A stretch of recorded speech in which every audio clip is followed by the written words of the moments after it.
Yeah, this is really cool. I picked the two guys that were dressed up as Ultraman, and you know, they did that kind of thing as a job. Onto the side. Wow. Wow, autograph. I know, this is just amazing. Well, thank you very much. This is great. This is the first issue, and I have it. Thank you. Thank you so much, Eric. Can you describe to me then, it's an Asian, what inspired you to make an Asian culture magazine like Giant Robot? There wasn't no other magazines that I would want to buy, so I decided to just make one that I'd buy. So this is the first magazine I'd go and buy. What is the significance of Giant Robot? The title? Yes.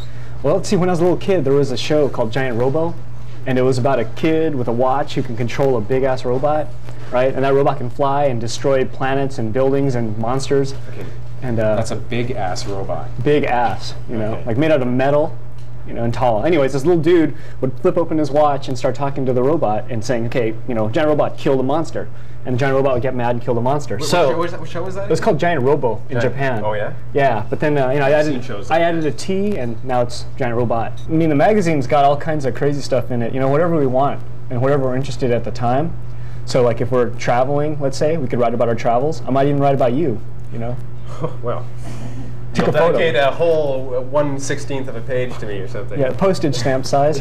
And no, we just basically look for whatever we feel is interesting, you know, and that what we want to learn about. Because Giant Robot's about us learning too. You know, like I pick up a lot of information just from writing articles and researching that.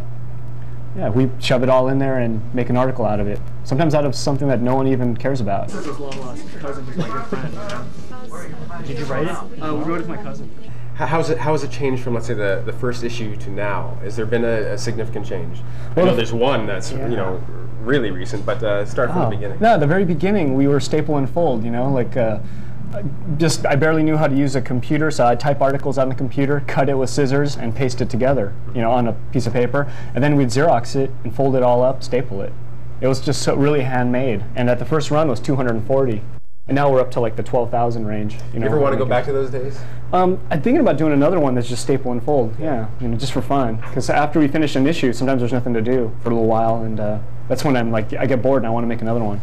You tell me, or maybe I should just ask you, would this be considered an Americanized version of a manga? And no, you can tell no everyone way, else what a man. manga is. You can tell what is a manga. Okay, it's a manga. Manga. Manga. Yeah, manga. Okay. Yeah. Anyways, no, manga's like it's a Japanese comic book. It's usually a big, thick, like, you know, like a weapon of a book. Right. It's like 300 pages, and there's maybe like, maybe 20 different comic book stories in it. And we're not a comic book. No, you're not a comic book. People that like comic books read our magazine, but you know, no, we're not a manga. See, I mean, there is animation in here though, so it does. Oh, you lucked out, man! You just opened the book and there was.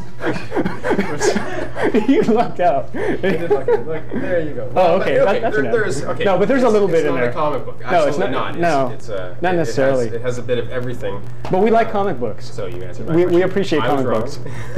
No, you're right. No, it's a manga. Wrong. It's okay to say so. It's a manga. This isn't live. Any questions, anyone? How long does it take to put one together? There you go. How long does it take to put a magazine? Oh, a magazine?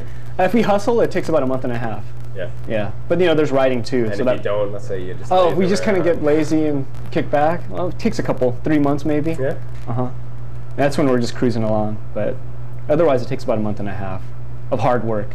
We do stuff on martial arts. We like, you know, not that we do it, but we still kick ass nonetheless, right? But no, we don't really do martial arts exactly. But we go look for martial artists and stuff, try to find interesting stories about them because martial arts are cool, and Bruce Lee was really cool. Yes. But then there's more than just Bruce Lee. There's just so many current martial artists that are just awesome. You know, nobody but Bruce Lee. Come on. No, you know, you look at the Ultimate Fighting Challenge. You know, that even took place in Canada once, and. Once. Yeah, once. Yeah. And that's really fun to watch.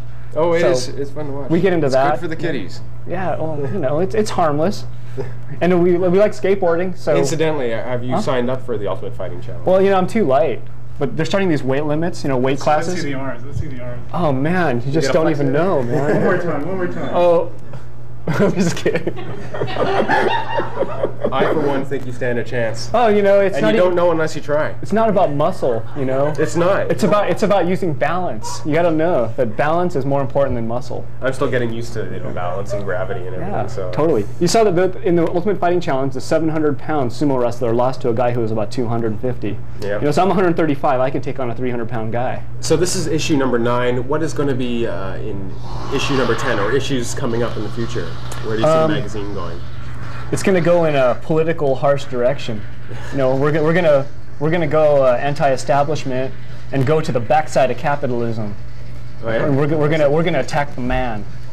Well, we've been talking to Eric Nakamura, co-editor and publisher of Giant Robot Magazine. You can pick this up where? Where can you pick this up? You can pick it up at Tower. Do you have Barnes & Nobles up here? I'm not sure. We Okay. have chapters. You have chapters. It's there. It's Suspect at Chapters. Video, It's at Silver Snail. Well, you know where it's at. Oh, you just told me. Yeah, and I'm reading your mind. And look for it on more newsstands because we just picked up a Canadian distributor. So hopefully we'll get into HMV. Excellent. Well, thank you very much for talking to us. I'm Ken Enlow with The Scene.